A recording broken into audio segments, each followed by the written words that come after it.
On va parler de jeu de rôle aujourd'hui, car le jeu de rôle ne s'est jamais aussi bien porté.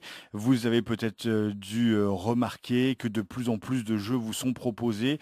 Ils sont tous plus ou moins originaux ou de plus en plus originaux. Ça va être le cas aujourd'hui d'un jeu de rôle qui s'appelle Maccabée, un jeu de rôle dans lequel on va rire à incarner des morts et non pas les vivants qui tapent sur les morts. On va en parler un peu plus avec l'un des auteurs de ce jeu. Il s'agit d'Olivier Kézef. Bonjour Olivier. Bonjour. Alors avant de parler de ce jeu de rôle hein, qui est plutôt fun et humoristique et un peu déjanté, on va s'intéresser à vous, à votre parcours de joueur peut-être. Est-ce que vous êtes un joueur qui pratique le jeu en général, que ce soit le jeu de rôle ou le jeu de plateau et le jeu de société, ou est-ce que vous êtes exclusivement rôliste? Ouais, alors effectivement, je fais un petit peu de tout, puisque j'ai commencé par le jeu de rôle il y a près de 26 ans de ça. J'ai fait du grandeur nature pour commencer, après du jeu de rôle sur table, et puis petit à petit, je me suis mis au jeu de société. Il y a eu la période du jeu de cartes à collectionner également. Et puis après, l'âge arrivant, je suis plus rentré sur le jeu sur table. J'ai monté mon association de jeux de société, jeux de rôle, et puis voilà. Puis petit à petit, je me suis mis à l'écriture, à masteriser, et de fil en aiguille, on finit par faire ses propres créations. Avec le jeu de rôle, ce qui est génial, c'est qu'on peut prendre un jeu de rôle n'importe lequel, les règles vous sont proposées, et à chaque fois, on peut découvrir les petits mots des auteurs qui disent, vous faites ce que vous voulez de ce jeu, puisque c'est l'imagination qui compte, et on s'aperçoit que beaucoup de gens, du coup, modifient les règles, et moi, ça m'arrive de plus en plus de faire des interviews de gens qui se disent, bah, quitte à modifier les règles, pourquoi pas écrire les miennes? C'est un peu le parcours de Maccabée. Oui, voilà, oui. En plus de l'univers, on va essayer de créer un système de règles qui aille avec l'univers, qui soit cohérent avec l'univers, et qui se joue enfin, comment dire, qui aille dans le même sens.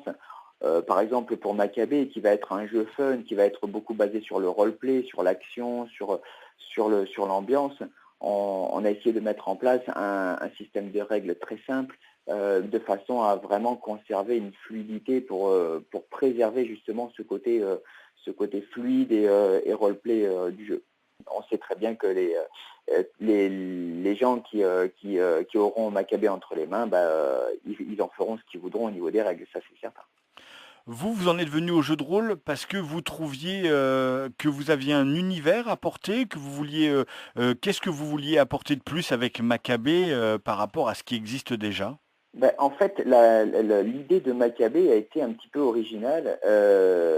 À la base, ça partait pas du tout de Maccabée, puisque le second auteur, qui est ma femme Florence, en fait, s'est essayé à la création de jeux de société.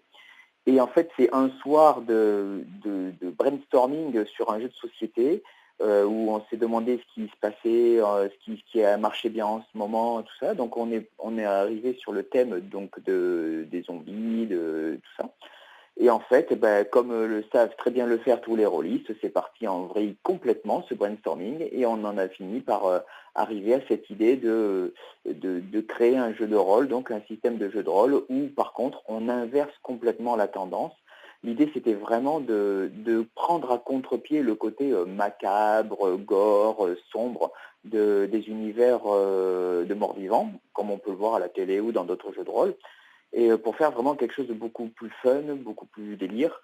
Et là, effectivement, on n'est plus les joueurs ne sont plus les humains qui tapent à tour de bras sur les morts-vivants, mais au contraire, ce sont ces pauvres morts-vivants qui n'ont rien demandé, qui se retrouvent là sans savoir pourquoi et qui se font hacher menu allègrement par les humains. Donc, ils vont avoir à cœur d'essayer de s'en sortir avec quelques compétences bien choisies, assez loufoques, tout en gardant tout de même le grand dessein des morts vivants, c'est-à-dire quand même éradiquer l'humanité. Ça, on garde quand même cette petite saveur, ce petit objectif, pour quand même garder, justement pour avoir la consistance sur le jeu, pour avoir matière à scénariser.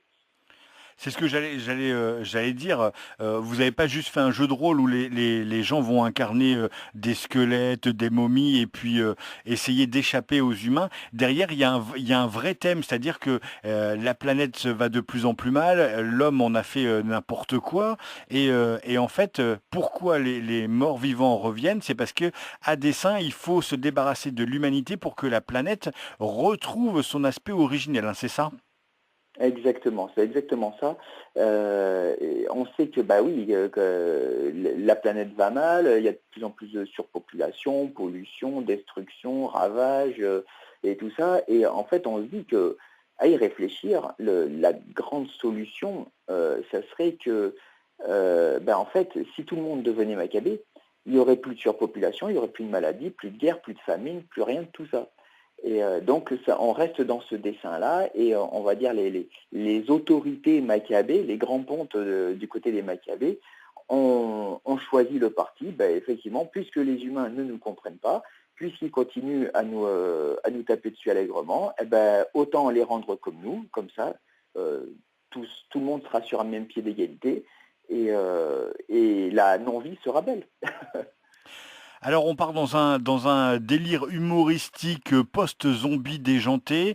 Vous n'avez pas fait n'importe quoi. On reste dans la création de personnages avec des caractéristiques, des compétences spécifiques. On sait déjà que quelques classes d'armes vont nous être proposées, quelques panels de personnages, des amérantes, des squelettes, des momies, des collecteurs d'âmes. À quel point vous en êtes dans la création de ce jeu qui va être présenté sur une plateforme participative? Alors, on est vraiment en cours de finalisation.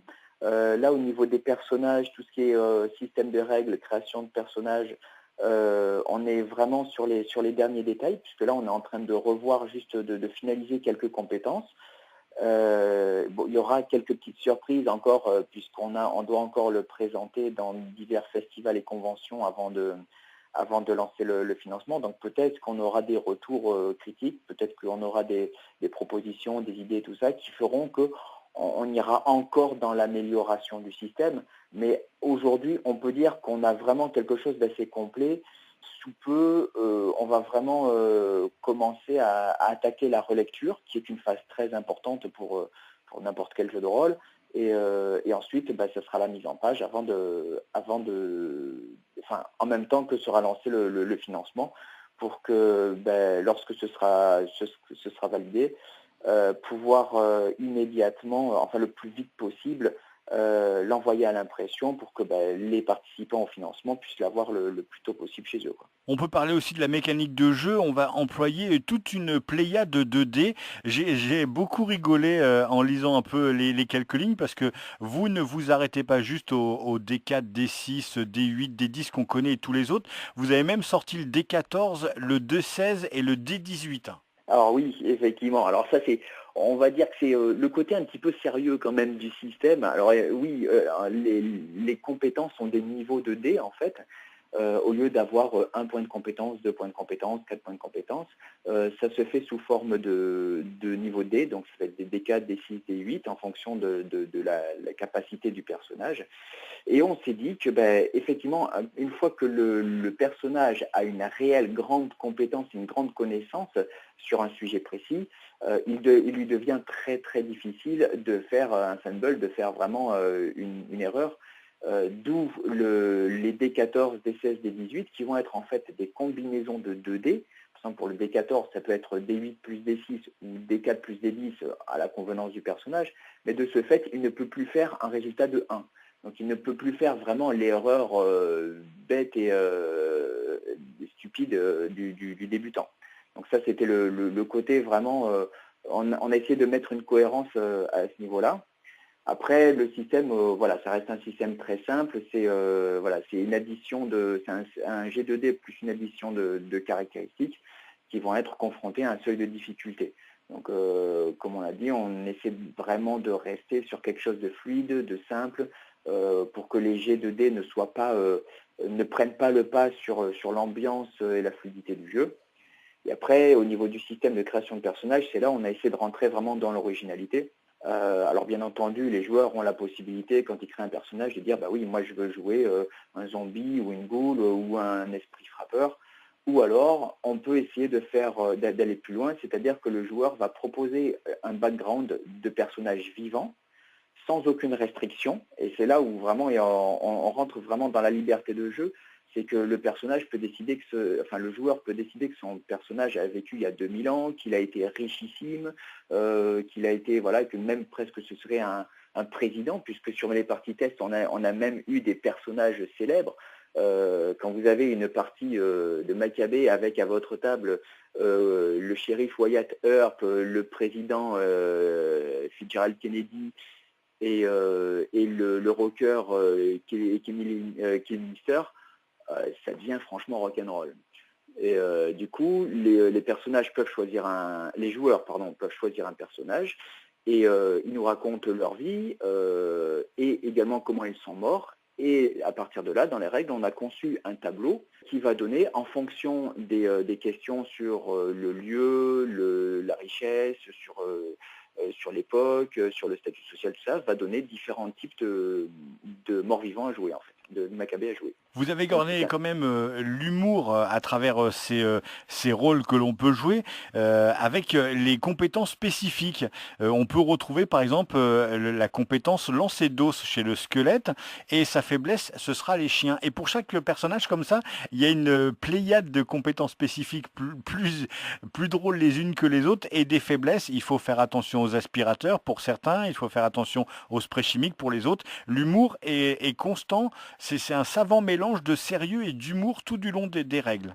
Oui, on voulait vraiment garder quelque chose où on voulait créer quelque chose où les joueurs s'amusent. C'est pas un système qui va partir sur des campagnes longues et fastidieuses. On voulait vraiment que ce soit presque un jeu apéro, un jeu qui peut se jouer en 2-3 heures, vraiment où ça va être du rire, de la détente, avec des choses humoristiques et même caricaturales. Alors, effectivement, le squelette, bah oui, c'est un tas d'os ambulant, donc quoi rêver de mieux pour un chien que d'aller se servir là-dessus, par exemple. Les esprits qui sont des ectoplasmes, les aspirateurs, pour eux, c'est terrible. Même si ça ne les blesse pas, ça peut les enfermer dans la poussière. Donc oui, voilà, ce sont des choses qui vont devoir affronter, que les personnages vont devoir affronter au cours de leur pérégrination, et qui donnent vraiment cette saveur humoristique et où on espère donner des situations complètement rocambolesques, vraiment pour le plus grand plaisir et pour un maximum de rire au cours des parties. Oui. On va retrouver également des organisations. Il y a l'organisation post-mortem, l'OPM, et puis le bureau de lutte anti-Maccabée, le BLAM. Vous avez déjà prévu des aventures qui vont être toutes faites, comme on peut retrouver des fois pour tester le jeu avec les livres de règles. On imagine que ça va être quand même du sérieux ces aventures, puisqu'il va falloir mener des missions, pas juste tuer des humains. Alors oui, effectivement, dans l'histoire du jeu, puisque alors le jeu va se dérouler dans les années 2030, les gouvernements humains, ça fait déjà quelques années que les Maccabées se lèvent, qui combattent les morts vivants avec toutes les armes possibles et imaginables, sans comprendre qu'en fait ce sont leurs propres aïeux qui détruisent à nouveau. Et donc, il y a quelques gouvernements qui se sont posé la question quand même, mais pourquoi il se passe ça? Et donc, ils ont missionné des gens un peu plus compétents, un peu plus spécialisés pour essayer d'étudier les Maccabées. Et donc, ils ont créé ce bureau de lutte anti-Maccabée. Et de leur côté, les collecteurs d'âmes, donc les maîtres penseurs des Maccabées, se sont dit, mais si en plus les humains, non seulement ils ont l'avantage technologique, armement, matériel, mais en plus ils ont des bureaux spécialisés, nous aussi on va faire la même chose. Et donc ils ont créé l'organisation post-mortem qui se concrétise sous forme de bars clandestins dans des endroits désaffectés et abandonnés par les humains, où les Maccabées vont pouvoir se rendre. Et dans chacun de ces bars, il va y avoir un grand tableau noir où l'organisation post-mortem va effectivement afficher des missions. Alors ça peut être du sabotage, de la destruction, de l'infiltration, du terrorisme. En fait, toute mission qui va pouvoir aider à accomplir le grand dessein de détruire l'humanité. Donc c'est là où on se retrouve, par exemple, oui, il va y avoir des scénarios dans le livre de base. Par exemple, ça va être aller poser une bombe quelque part, ça peut être aller déverser un produit chimique dans une rivière. Alors c'est des choses qui semblent plus sérieuses, mais qui vont amener des situations complètement délirantes, puisque les morts-vivants, faut pas oublier, c'est des squelettes, c'est des zombies, donc ils sont reconnaissables, ils vont être pourchassés, ils n'ont pas grand-chose sur eux pour se défendre. C'est complètement le monde à l'envers pour eux, malgré le grand dessein qu'ils ont à accomplir. Alors un jeu de rôle, donc comme on l'a dit, qui va faire l'objet d'une campagne de financement participative. On n'a pas encore tout à fait les dates parce que vous allez maintenant faire les salons et les différents festivals pour faire tester ce jeu. Vous avez commencé déjà à le faire tester? Oui, oui, oui, bien sûr. En fait, on profite de notre association de jeux pour déjà l'avoir testé dès sa base, pour vraiment faire la bêta test. Et ensuite, on s'est déjà déplacé sur d'autres salons, par exemple Grabuge, pas Grabuge, Au-delà du Dragon à Montpellier ou Grimoire à Toulouse. On reste dans le sud pour l'instant, puisque nous, on est en Ariège. Et là, on va encore se déplacer à Carcassonne à la fin du mois. On va se déplacer sur une nouvelle convention à Verniolle en Ariège. Et ensuite, tout au long de l'année, on ira encore le présenter sur d'autres festivals.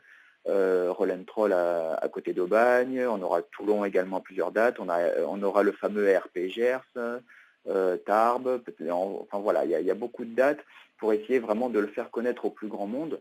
Et au-delà de le faire connaître, c'est également encore le faire tester par des nouveaux joueurs, puisque on sait que c'est vraiment ça, ce sont ces parties répétées qui vont permettre de garantir une qualité au niveau des règles, au niveau de l'univers, pour la création de ce jeu de rôle.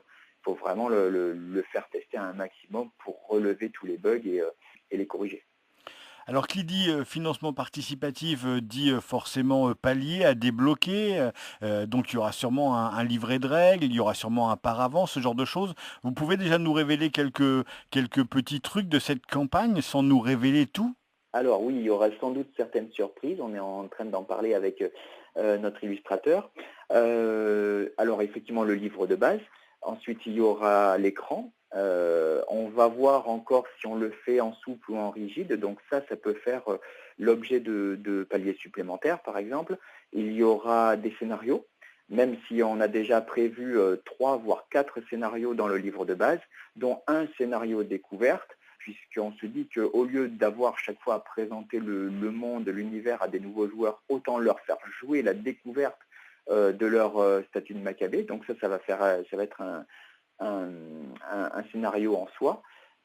Et ensuite, donc 2 ou 3 autres scénarios. Puis après, effectivement, si le financement fonctionne vraiment très bien, il y aura sans doute un livret supplémentaire de scénarios, à voir ensuite peut-être avec des artworks, donc des petites choses comme ça en plus, des petits objets, des goodies sans doute, à voir en plus. Donc oui, il y aura des petites choses, il y aura des surprises.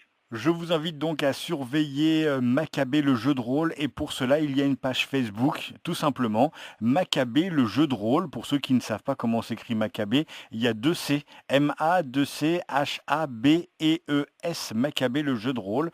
Facile à trouver et il y a plein d'actualités qui est donnée sur cette page et vous saurez plus sur la date de début de financement. Allez découvrir cette page Facebook et puis pourquoi pas craquer sur ce jeu de rôle très original. On le dit, c'est un jeu humoristique dans un univers post-zombie déjanté et pour une fois, vous ne jouerez pas des humains à la poursuite de zombies, mais vous jouerez bien des zombies, squelettes et autres fantômes à la poursuite d'humains. Faites-leur payer, ils le méritent bien. Merci beaucoup Olivier et très bonne campagne et très bonne continuation à vous. Eh bien, merci beaucoup et puis à bientôt sur nos tables de jeux de rôle.